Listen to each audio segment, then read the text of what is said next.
કહ્યું કે લૌકિકમાં વિષયાદિ સુખ એનાથી નરકની પ્રાપ્તિ થાય.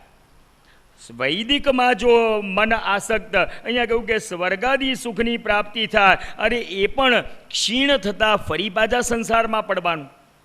માટે જે નાશવંત સુખ છે એની પાછળ શું કામ દોડવું? નાશવંત આનંદ એનો આશ્રય શું કામ કરવો? એટલા જ માટે વૈષ્ણવો આપણે ત્યાં સુખની વ્યાખ્યા એ પણ જુદી બતાવી છે. શંકરાચાર્યજીએ સુખની વ્યાખ્યા એ બતાવી કે દુઃખની નિવૃત્તિ એનું નામ સુખ. શ્રી મહાપ્રભુજી આજ્ઞા કરે છે ના માત્ર દુઃખની નિવૃત્તિ એને તો સુખ કેવી રીતે કહી શકાય? એનું કારણ કે ઘણીવાર દુઃખની નિવૃત્તિ થાય પણ સાચું સુખ એ પ્રાપ્ત થતું નથી. તો સાચું સુખ કોને કહેવાય? શ્રી મહાપ્રભુજી આજ્ઞા કરે છે કે દુઃખની નિવૃત્તિ અને આનંદની પ્રાપ્તિ. સાચું સુખ કોને કહેવાય? કે દુઃખની તો નિવૃત્તિ થઈ ગઈ પણ એનાથી સાચું સુખ નહીં, દુઃખની નિવૃત્તિ અને આનંદની પ્રાપ્તિ.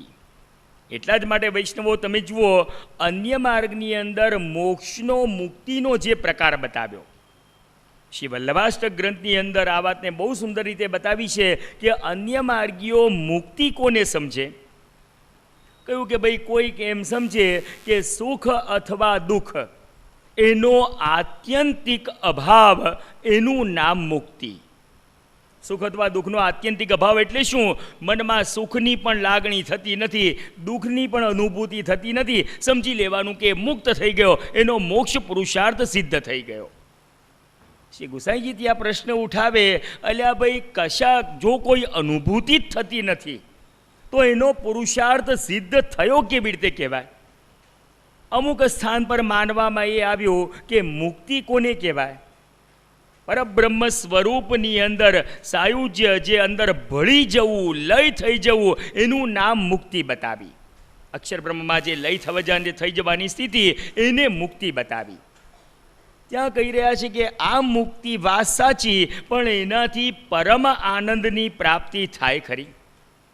સાકરને પોતાને ખબર છે કે મારો સ્વાદ કેવો છે. બ્રહ્મમાં વિલીન થવાથી બ્રહ્મના સ્વરૂપની અનુભૂતિ તો થતી નથી. એ અનુભૂતિ ક્યારે થાય? પ્રભુની સાક્ષાત સદેહ જો સેવા કરવાનો અવસર મળે. તો અહીંયા જ વાત આપણને બતાવી રહ્યા છે કે ના, એટલા જ માટે કહી રહ્યા છે કે કોઈ તુચ્છ આનંદનો આશ્રય નહીં, લૌકિક આનંદ નહીં, નાશવંત બીજો કોઈ આનંદ નહીં. કહ્યું કે શ્રી આચાર્યજી સદા એક રસ આનંદ રૂપ છે. અને એટલા જ માટે સર્વોત્તમ સ્તોત્રમાં નામાવલીનો પ્રારંભ એ શ્રી ગુસાઈજીએ ક્યાંથી કર્યો? આનંદ. અત્યારે તમારે ચાલી જ રહ્યું છે સર્વોત્તમ સ્તોત્ર, એટલે આમાં તો કંઈ કહેવાની જરૂર નથી. તો આનંદાય નમઃ, શ્રી પરમાનંદાય નમઃ. તો તમે જુઓ, આ શરૂઆત, નામની શરૂઆત જ આ બે નામથી કરી. અહીંયા શ્રી હરિ મહાપ્રભુજી આજ્ઞા કરી રહ્યા છે કે મહાપ્રભુજીના નામ કયા? આનંદાય નમઃ, પરમાનંદાય નમઃ. બસ આ જ વચનથી શ્રી મહાપ્રભુજીના સ્વરૂપને જાણવું. વળી આગળ કહી રહ્યા છે શ્રી ગોપેશ્વરજી કે શ્રી મહાપ્રભુજીની નામાવલીમાં એક નામ એવું છે, આનંદ મૂર્તયે નમઃ. આપનો સંપૂર્ણ વિગ્રહ એ જ આનંદ સ્વરૂપ છે. આનંદ સ્વરૂપ આપ, અને આપ આનંદ જ આપનારા છે. તમે જુઓ, કૃપા કરનારા તો ઘણા થઈ ગયા પણ આવી કૃપા કરનાર એ તમે કોઈક શ્રવણ કર્યા છે ખરા? તમે જુઓ, જેમ ગઈકાલે એક વાક્યમાં આ વાત આપણે કરી હતી પણ આજે આ વિષય આવવાનો હતો એટલે એમાં ડિટેલથી બોલ્યા નહોતા. શ્રી મહાપ્રભુજી કૃપા નિધયે નમઃ. આપ કૃપાના નિધિ છે. એનું કારણ શું? અદેય દાન, આપ પોતે અદેય દાન આપનારા છે. એનું કારણ શું? 84-252માંથી કોઈ પણ વૈષ્ણવની વાર્તા તમે ખોલીને વાંચો, લગભગ એમાં વૈષ્ણવને માથે જ્યારે શ્રી ઠાકોરજીને પધરાવવામાં આવે, શ્રી મહાપ્રભુજી શ્રી ઠાકોરજી પધરાવતી વખતે શું કહે છે? તો કો મેં મેરો સર્વસ્વ દે રહો હું. તાકી ભલી ભાંતિ સેવા કર્યો. હવે તમે જુઓ, દાનેશ્વરી તો બહુ મોટા મોટા જોયા. આ દાનેશ્વરી એવા હોય કે પોતાની પાસે લાખ રૂપિયા હોય ને એમાંથી 1000 રૂપિયાનું દાન કરે. પણ આ દાન આપનારા કેવા છે? તો કો મેરો સર્વસ્વ દે રહો હું. પોતાનું સર્વસ્વનું દાન એ કરનાર માત્ર શ્રી મહાપ્રભુજી છે. અહીંયા એ જ વાત આપણને સમજાવી રહ્યા છે. આનંદ મૂર્તએ નમઃ શ્રી આચાર્યજીનું આ સ્વરૂપ છે. આપ પોતે મૂર્તિમાન આનંદમય છે અને સદા એક રસ છે. એક રસ એટલે શું? આપની આનંદની વૃદ્ધિ ઘટ ના આપ સદા એક રસ છે. આ પ્રકારે પ્રેમથી ભજન કરવું. હવે વળી પાછો પ્રશ્ન અહીંયા એ ઉઠાવી રહ્યા છે કે શ્રી આચાર્યજી મહાપ્રભુના પુષ્ટિ માર્ગમાં બધા શ્રી આચાર્યજીનો આશ્રય કરીને સેવા કરે છે. તમે જો આપણે કંઈ એમને મનમાં આવે એમ તો સેવા કરતા જ નથી. શ્રી મહાપ્રભુજીના આશ્રયથી જ સેવા કરીએ છીએ. તો તમે વળી એમ કેમ કહી રહ્યા છો કે એવા ભાવથી ભજન કરવું? શ્રી ગોપેશ્વરજી આ પ્રશ્ન ઊંચક્યો. આગળ કહી રહ્યા છે 30મા શ્લોકની અંદર આ વાતને સમજાવી કે ભજનમ ભાવરૂપસ્ય ભાવે નૈવોપપદ્યતે ચેતસ્તત પ્રવણમ સેવા યત એવ નિરૂપિતા. આગળ કહી રહ્યા છે કે એનું કારણ શું? કારણ એક જ કે ભજન સેવા ભાવથી કરવી. ભલે નિયમ પ્રમાણે તમને કહેવાનું કહ્યું, વાત એકદમ સાચી, પણ એ નિયમપૂર્વકની જે સેવા એમાં પણ ભાવ એ મહત્વનો છે. શ્રી ગોપેશ્વરજી સમજાવી રહ્યા છે કે ભજન એટલે સેવા. જેમ આપણે પહેલે જ દિવસે જોયું, ભજ ધાતુમાં તીન પ્રત્યય લાગે. આ સેવાનો પ્રકાર અહીંયા કેવું કે સેવા ભાવથી કરવી. કેમ કે સેવા કરી અને ફલરૂપ સેવા એ માનસી એ સિદ્ધ ક્યારે થાય? શ્રી ગોપેશ્વરજી આજ્ઞા કરી રહ્યા છે કે ભાવ વિના આગળ માનસી ફલરૂપ ન થાય. માટે તનુજા વિતજા ભાવથી કરવી ત્યારે ફલરૂપ એ માનસી સિદ્ધ થાય. ભાવથી જો તનુજા વિતજા સેવા કરવામાં આવે તો ફલરૂપા માનસી એ સિદ્ધ થાય છે. કેવી રીતે? શ્રી મહાપ્રભુજીએ સિદ્ધાંત મુક્તાવલીમાં જે આજ્ઞા કરી, અહીંયા એ રેફરન્સ આપણને બતાવી રહ્યા છે કે કૃષ્ણ સેવા સદા કાર્યા માનસી સા પરામતા.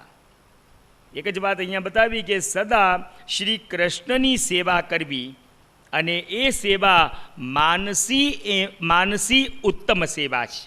આ જે આ વાત અહીંયા બતાવી, કહ્યું કે સદા શ્રી કૃષ્ણની સેવા કરે તેને માનસી સિદ્ધ થાય છે. ચલો હું તમને એમ પૂછું કે દામોદરદાસ હરસાનીજી એમને માથે કયું સ્વરૂપ બિરાજતું હતું? કુંભનદાસજી એમને માથે કયું સ્વરૂપ બિરાજતું હતું? તો ભાઈ વાત તો એ જ છે કે આપણે ત્યાં ઠાકોરજીની સેવા એ તો મુખ્ય વાત થઈ. હવે આ તમે જુઓ, આ જે વૈષ્ણવો છે, આ ભગવદીઓ છે, એમને માથે કયું સ્વરૂપ બિરાજતું? ના, આ બધા તદીયો, આ બધા નિત્ય લીલાના જીવો, અરે આપ પોતે માનસીમાં જ સદા મગ્ન રહેતા.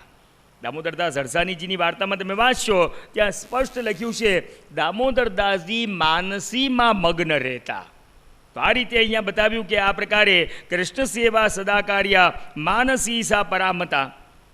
આગળ કહી રહ્યા છે કે ચેતસ્તત પ્રવણમ સેવા તત્સિદ્ધ્યે તનુ વિત્તજા.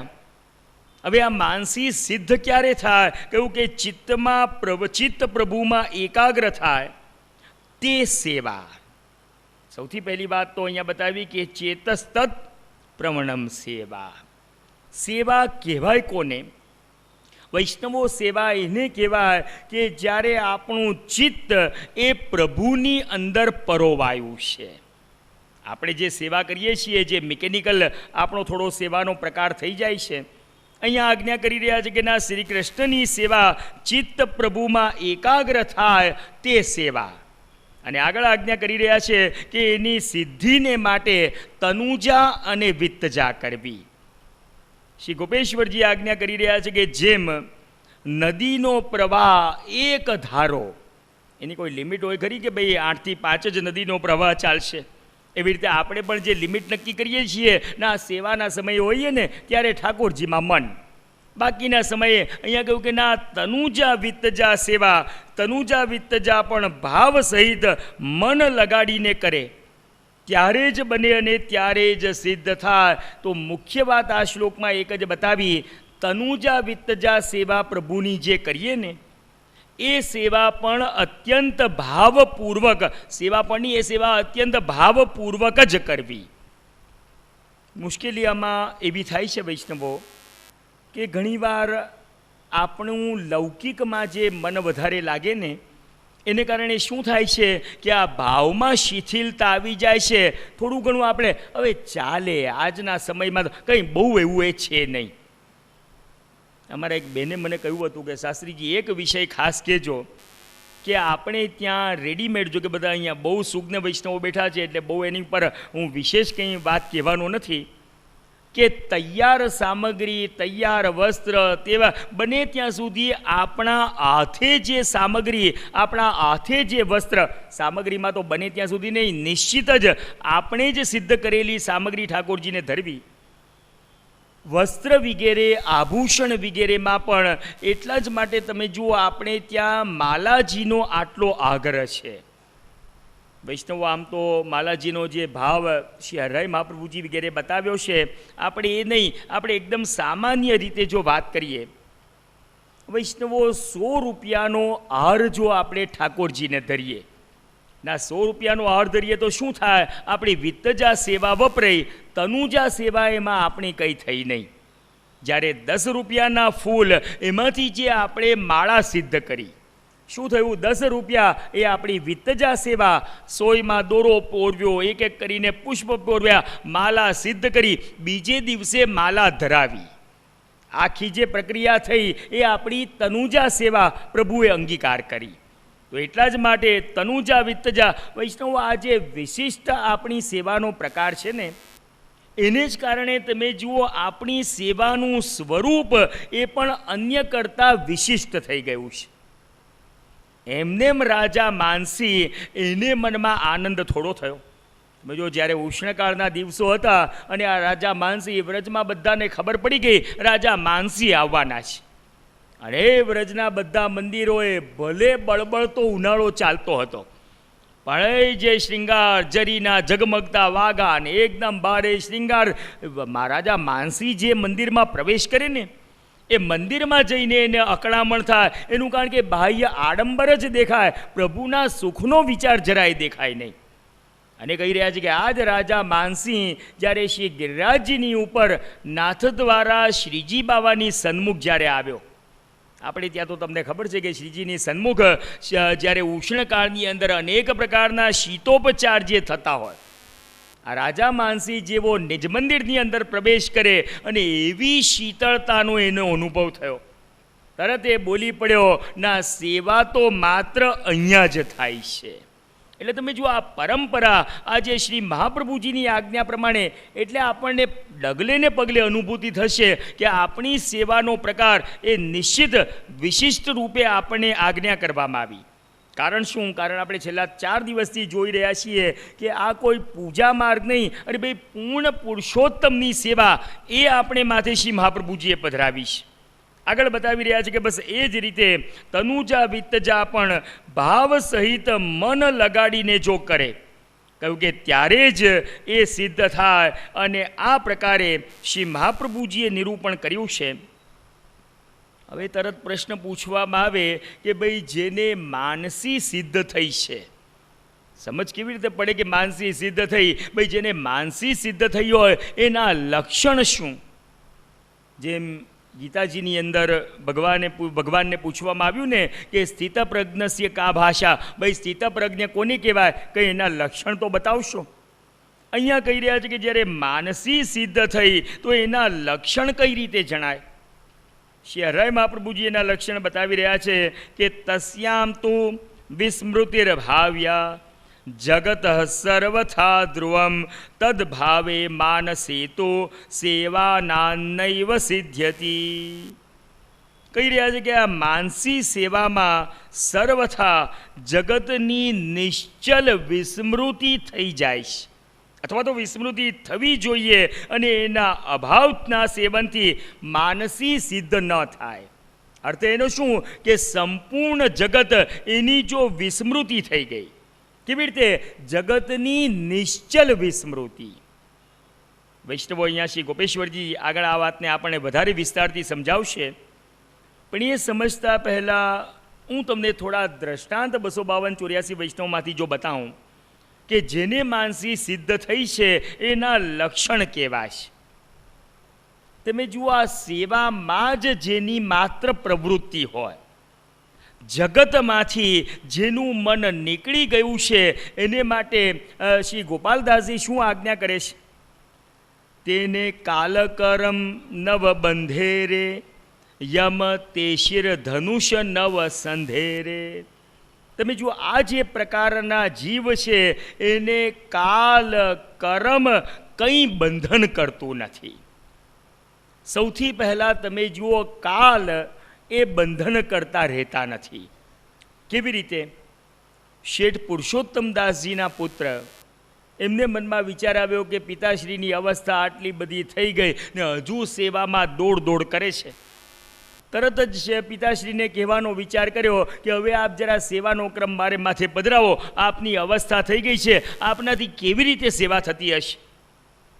અને જ્યારે શેઠ પુરુષોત્તમદાસજી આપને અપરસમાં સેવા કરતા જ્યાં પુત્રએ દર્શન કર્યા ને, તરત જ જોયું કે વૃદ્ધાવસ્થા ધારણ કરેલા પિતા પણ સેવાની અંદર જાણે આમ કોઈ નવયુવાન દોડીને સેવા કરતા હોય, બસ એવા સ્વરૂપે દર્શન થયા.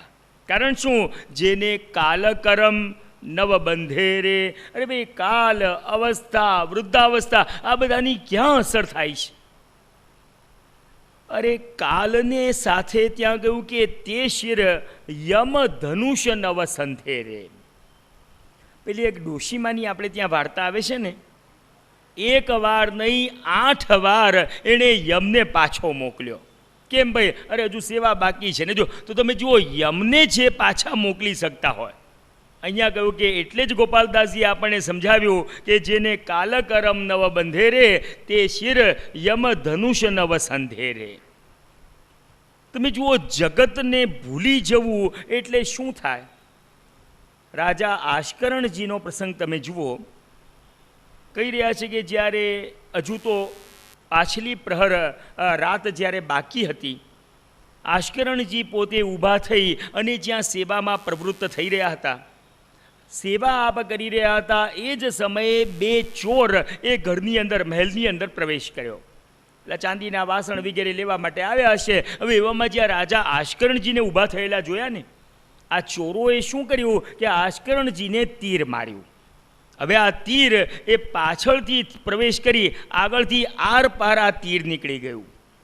છતાં પણ રાજા આશ્કરણજી જાણે કંઈ થયું નથી, એ તો પોતે પોતાની સેવામાં મગ્ન. જ્યારે પેલા 2 ભીતરિયા જાગ્યા ને, અને જાગીને જોયું રાજા આશ્કરણજીને આગળ અને પાછળ બંને સ્થાન પરથી જ્યાં લોહીના ધબ્બા જોયા ને, તરત જ આ 2 ભીતરિયાએ પેલો એક વસ્ત્રનો છેડો આમ ખેંચીને ભેટ બાંધી દીધો. હવે જ્યારે સેવામાંથી થોડા નિવૃત્ત થયા અને રાજા આશ્કરણજીએ જોયું, અરે મને આ વસ્ત્ર કોણે બાંધ્યું? તરત જ પેલા ભીતરિયાઓએ કહ્યું કે કોણ જાણે શું થયું? અરે આપને બંને બાજુથી રક્ત નીકળી રહ્યું હતું, તીર વાગ્યું હોય એવું લાગી રહ્યું છે. રાજા આશ્કરણજીએ માત્ર જોયું અને કહ્યું કે હશે કોઈકનો ઉપદ્રવ. અને આમ રાજા આશ્કરણજી વળી પાછા તો તમે જુઓ, તીર આરપાર નીકળી ગયું. છતાં પણ આ રાજા આશ્કરણજી એને કોઈ અનુભૂતિ થઈ ખરી? ના કારણ શું? કેમ કે એમનું દેહ, એમની ઇન્દ્રિય એ આ લૌકિકની અંદર હતી જ નહીં. આપ તો ભગવદ સેવાની અંદર તમે જો આ માનસીમાં જે રત, એના લક્ષણ અહીંયા બતાવી રહ્યા છે. અરે ભાઈ, આપણને નાની નાની વાતમાં સેવામાં બાધ ઊભો થાય. આજે તો કંઈ માથું બહુ દુખે છે, કંઈ મજા આવતી નથી, એક કામ કરીએ, તું સેવા પહોંચી લેશ. પણ તમે જુઓ, ખરેખર સેવામાં જ જેનું ચિત્ત ચોંટ્યું છે ને, ના એને આ માંદગી, સાદગી, આ કોઈ પણ દૈહિક ક્રિયા એ અસર કરતી નથી. પેલા ડોશીમાની આપણે ત્યાં વાર્તા છે. રોજ સવારે 7 વાગે આ માજી પોતે સ્નાન કરવા માટે, અપરસ કરવા માટે પોતે ઉઠે. પણ આજે આ માજી 7 વાગે ઊભા થવા જાય ને, પણ એવો જોરદાર તાવ! અરે માજીએ ધાબળો ઓળ્યો હતો અને ધાબળા સહિત માજી ધ્રુજે. પણ જ્યાં સેવામાં પહોંચવાનો સમય થયો ને, આ માજીએ ધાબળો બાજુ પર કર્યો, કૂદકો મારી નીચે ઉતર્યા, પેલી ગાદીની ઉપર ધાબળો પાછો ઓઢાડી દીધો. જતાં જતાં પેલા ધાબળાને કહેતા ગયા, જ્યાં 4 કલાક મને સેવા પહોંચતા લાગશે, આ 4 કલાક સુધી મારો તાવ જ્યાં ધાબળા તને આપ્યો, 4 કલાક સુધી તું ધ્રુજ્યા કરજે, સેવા પૂરી થાય ને એટલે પાછી હું અંદર આવીને ભરાઈ જઈશ. તો તમે જો આ ડોશીમાઓ પોતે પોતાનો તાવ પણ ધાબળાને આપી દે. કારણ શું? ના દેહ સંબંધી અહીંયા જે આજ્ઞા કરીને તનુજા વિત્તજા આપણે બતાવી રહ્યા છે કે ઇન્દ્રિય વિષય લૌક તનુજા વિત્તજા એ સેવામાં મન લગાડી માનસી જ્યારે સિદ્ધ થાય, ઇન્દ્રિય વિષય લૌકિક બુદ્ધિ પ્રતિબંધ ઉદ્વેગ, કહ્યું કે આ બધું જ એમાંનું કોઈ એને દૈહિક કોઈ પણ ક્રિયા એને અસર કરતી નથી. માનસીનું આ લક્ષણ જ્યાં બતાવ્યું કે એને આ બધી નિશ્ચલ વિસ્મૃતિ થઈ જાય છે, શું શું ભૂલી જાય. તમે જો એનું અહીંયા શ્રી ગોપેશ્વરજી આપણને એક વસ્તુનું નિર્દેશ કરી રહ્યા છે. માનસી જેને સિદ્ધ થઈ હોય એ દેહાનું સંધાન પોતે ભૂલી જાય. વૈષ્ણવની વાર્તામાં ઘણા દ્રષ્ટાંત જોવા મળે, પોતે ખાનપાન પણ ભૂલી જાય અને નિદ્રા વગેરે ના એનું પણ જ્યાં ભાન રહેતું નથી. કહ્યું કે આ પ્રકારે ભાવાવિષ્ટ થઈ મનમાં સેવા કરી સ્વરૂપાનંદનો અનુભવ કરે ત્યારે જાણવું કે માનસી સેવા સિદ્ધ થઈ છે. પણ મુશ્કેલી પાછી અહીંયા એ આવી કે માનસી સુધી પહોંચવાના ક્યાં શ્રી ગોપેશ્વરજી આજ્ઞા કરી રહ્યા છે કે પ્રથમ તનુજા વિત્તજા સેવા પણ દુર્લભ છે, તો માનસી સેવા ક્યાંથી સિદ્ધ થાય? માટે સેવાની અંદર જે કંઈ પણ બાધક હોય એ આપ અમને જણાવો. અને હવે તમે જુઓ, જે 32મા શ્લોકની અંદર આપણને અહીંયા નિર્દેશ કરી રહ્યા છે કે તદ્બાધકાનાં ઇન્દ્રિયાણી વિષયા લૌકિકી મતિ પ્રતિબંધસ્તથોદ્વેગો ભોગોપ્યત્રૈવ લૌકિક. આજ્ઞા અહીંયા એ કરી રહ્યા છે કે સેવામાં બાધક તત્વ કયા કયા? કહ્યું કે ઇન્દ્રિય વિષય લૌકિક બુદ્ધિ પ્રતિબંધ તથા ઉદ્વેગ, આ બધું એ માનસી સેવાનું બાધક છે. જે શ્લોક આપણે વાંચી ગયા ને એનો સીધો શબ્દાર્થ એ આ બતાવ્યો.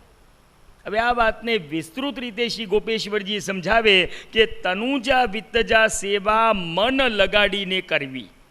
આ મન લગાડીને સેવા કરવી કેવી રીતે? તો એમાં 10 ઇન્દ્રિય મન લગાડીને કરીએ તો ખરા. ભાઈ કોની ઈચ્છા એવી નથી કે સેવા મન લગાડીને નથી કરવી?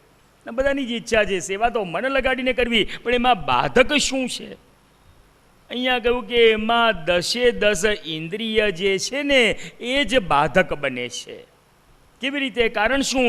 એ ઇન્દ્રિય પ્રભુમાં લાગતી નથી, એ ઇન્દ્રિય વારે વારે લૌકિક તરફ ખેંચાય છે. દાખલા તરીકે હું તમને આપણા જ બધાના દ્રષ્ટાંત આપું, કેમ કે આપણે બધા સરખા જ છીએ. સેવા કરવા જ્યારે બેઠા હોઈએ અને સેવામાં જરાક આપણું મન ચોંટે અને આગલા રૂમમાં જો કોઈએ ટીવી ચાલુ કર્યું હોય, ટીવીમાં વળી કંઈ જોરદાર જો ન્યૂઝ આવે ને, તમે જો આપણી કાનની ઇન્દ્રિય એ ઠાકોરજી પાસેથી દૂર થઈ જાય અને પેલા ટીવીના ન્યૂઝ પર પહોંચી જાય. આપણે સેવા કરતા હોઈએ અને બહાર જો કંઈક એવું દ્રશ્ય આપણને દેખાય, તરત જ આપણું ધ્યાન એ ત્યાં પડે. અહીંયા આજ્ઞા કરી રહ્યા કે તનુજા વિત્તજા સેવા મન લગાડીને કરવી, પણ એમાં 10 ઇન્દ્રિય એ બાધક છે. કેવી રીતે? અને ભાઈ એ ઇન્દ્રિય એ જ્યાં લૌકિકમાં જતી રહે. અહીંયા કહી રહ્યા છે કઈ રીતે? તમે જો આ ગોપેશ્વરજીએ બધું બહુ સરળ કરીને આપણને સમજાવ્યું છે. એટલે જ હું એના વાક્ય અહીંયા ટીકાના વાંચી રહ્યો છું કે કઈ રીતે. તો કહી રહ્યા છે કે સેવા કરવામાં વિષયાદિ સંબંધી બુદ્ધિ થાય કે સેવા તો નિત્ય કરું છું, ઘરનું લૌકિક કાર્ય પણ કરવાનું છે. તમે જો આ મનમાં આ બધા શું વિચાર લૌકિક વિષયકો આવતા હોય કે સેવા તો રોજ કરું છું, પણ સાથે સાથે પેલું લૌકિક પણ મારે કરવાનું, સાથે સાથે ભૂખ પણ લાગી છે. આ બધા જે દેહ સંબંધી વિચારો, પેલી 10 ઇન્દ્રિયો જે બતાવીને આ 10 ઇન્દ્રિયોને પણ પાછો સંતોષ આપવાનો છે. એટલે આ બધા જે વિચાર મનમાં આવે, ભૂખ પણ ખૂબ છે, આ પ્રકારે લૌકિક બુદ્ધિ જ્યારે થાય, કહ્યું કે લૌકિક બુદ્ધિ થવાને કારણે સેવામાં ઉદ્વેગ ઉત્પન્ન થાય. 15 મિનિટની અંદર આપણે આ 9મું શિક્ષાપત્ર એના 35મા શ્લોક સુધી પહોંચીશું અને પછી આગળનો કાર્યક્રમ આપણે ચલાવીશું જે જેની આજ્ઞા એ પ્રમાણે થઈ છે. તો આપણે અહીંયા 32મા શ્લોકમાં એ વાત જોઈ કે સેવામાં પ્રતિબંધ અથવા તો સેવામાં બાધક કરવાવાળા તત્વ કયા છે. ત્યાં સેવામાં બાધક તત્વ 3 બતાવ્યા: ઉદ્વેગ, પ્રતિબંધ અને ભોગ. ઉદ્વેગની નિવૃત્તિ કઈ રીતે થઈ શકે, શ્રી મહાપ્રભુજીએ એને માટે નવરત્ન ગ્રંથ એ જ્યાં આપણે માટે પ્રગટ કર્યો. બીજું તત્વ પ્રતિબંધ. પ્રતિબંધના 2 પ્રકાર બતાવ્યા: સાધારણ પ્રતિબંધ અને ભગવદકૃત પ્રતિબંધ. સાધારણ પ્રતિબંધ આપણને બધાને જે રોજ થાય છે ને, સેવા કરવા જઈએ ને કંઈ કંટાળો આવે ને કંઈ વળી લૌકિકમાં જવાનું ઈચ્છા, હજુ તો આપણે સેવામાં અંદર પ્રવેશ કરીએ ત્યાં વેવાઈનો ફોન આવે, સ્ટેશન પર આવી ગયો છું, મને લેવા આવશો ને. આ બધા સાધારણ પ્રતિબંધ. કહ્યું કે સાધારણ પ્રતિબંધમાંથી નિવૃત્ત કેવી રીતે થવાય? વિવેક બુદ્ધિનો ઉપયોગ કરવો. અસાધારણ ભગવદકૃત પ્રતિબંધ કોને કયા કે પેલું લકવો, પેરેલિસિસ, એવું કંઈક એવો અસાધ્ય રોગ લાગી જાય કે જીવ સેવા કરવામાં અશક્ય બને. શું કરવું? ભગવદ ઈચ્છા જાણવી, અષ્ટાક્ષરના જપ કરવા. ભોગ. ભોગના 2 પ્રકાર બતાવ્યા: લૌકિક ભોગ, અલૌકિક ભોગ. અલૌકિક ભોગ એ ભગવદ સેવામાં સાધક છે, પણ લૌકિક ભોગ સેવામાં બાધક બતાવ્યા. ભોગના પણ, લૌકિક ભોગના પણ 2 પ્રકાર. પણ અત્યારે આપણે આગળ ચાલીએ. આગળ આપણે બધાને સમજવા, હૃદયમાં ઉતારવા માટે આ બહુ સુંદર એવો શ્લોક વારે વારે તમને કહેવામાં આવે, આપણને બધાને આજ્ઞા કરવામાં આવે કે અસમર્પિત વસ્તુનામ તસ્માદ વર્જનમ આચરેત. કેમ? અહીંયા શિક્ષાપત્રની અંદર 33મા શ્લોકમાં બતાવ્યું: દુષ્ટાન્ન ભક્ષણમ ચાપી અસમર્પિત ભક્ષણમ અસત્સંગ સર્વથા હિ ભાવબાધક ઈષ્યતે. અહીંયા આજ્ઞા કરી રહ્યા છે કે 3 વસ્તુ. પહેલી વાત, દુષ્ટના અન્નનું ભક્ષણ. આજ્ઞા કરી રહ્યા છે કે એક દુષ્ટ પ્રાણીની સત્તાનું ભક્ષણ, સત્તાના અન્નનું ભક્ષણ. કહેવાનો અર્થ શું? આપણે જે પેલું બધું ગમે ત્યાં જે ખાવાની ઈચ્છા થાય છે ને, અહીંયા કહ્યું કે ના, દુષ્ટની સત્તાના અન્નનું ભક્ષણ. બીજી વાત અહીંયા બતાવી કે ના, જે અન્ન બજારમાંથી જે તૈયાર અન્ન લાવી વગેરેને ખાઈએ.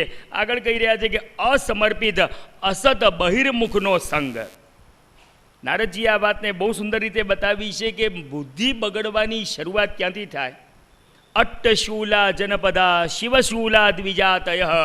જ્યારથી રાંધેલા બજારમાં રાંધેલા અન્ન વેચાતા થયા ને, એ જ્યારથી આપણે અંદર ઉતારતા થયા, આપણી બુદ્ધિ બગડવાની શરૂઆત થઈ.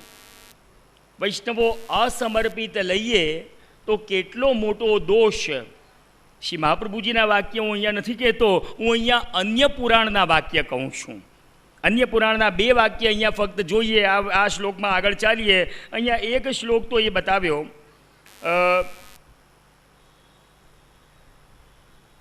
અહીંયા પદ્મપુરાણનો શ્લોક બતાવ્યો છે કે અવૈષ્ણવાનામ અન્નંચ પતિતાનામ તથૈવ ચ અનર્પિતમ તથા વિષ્ણુ શ્વમાસ સદૃશમ ભવેત. બતાવી રહ્યા છે કે એનો અર્થ શું? કે આપણે જો અવૈષ્ણવનું અન્ન, એટલે કે જે આત્મનિવેદી જીવ નથી એવાનું અન્ન, પતિતનું અન્ન, પતિત એટલે જે પતિત જીવો છે એનું અન્ન, અને ત્રીજું જે અન્ન પ્રભુને નથી ધર્યું એવું અન્ન જો જે કોઈ ગ્રહણ કરે, કહ્યું કે એ શું ખાઈ રહ્યા છે? એ જે ખાઈ રહ્યા છે એ કૂતરાના માંસ બરાબર છે. અહીંયા તમે જો શું કહ્યું છે કે અવૈષ્ણવ સ્વમાસં સંદ્રશમ ભવેત. બીજો શ્લોક અહીંયા બતાવી રહ્યો છું. કૂર્મ પુરાણની અંદર કહ્યું કે અનર્પયિત્વા ગોવિંદે યો ભુંક્તે ધર્મવર્જિત શુનો વિષ્ટા સમમ ચાન્નમ નીરમ તત્સુરયા સમમ. ગોવિંદને અર્પણ કર્યા વિના ધર્મરહિત જે ખાય છે તે કૂતરાની વિષ્ટા ખાવા બરાબર છે. કુર્મ પુરાણની અંદર આ વાત બતાવી. સરવાળે 33મા શ્લોકની મારી પાસે ફક્ત 7 જ મિનિટ છે, એમાંથી 4 મિનિટ નીકળી ગઈ છે. એક જ વસ્તુ અહીંયા બતાવી કે આ રીતે અસમર્પિત વસ્તુ એને કારણે 3 દોષ બતાવ્યા. એક તો પહેલી વાત, દુષ્ટ વિચારથી જે અન્ન બન્યું હોય એ આપણી અંદર જાય, આપણા વિચાર પણ દુષ્ટ થાય.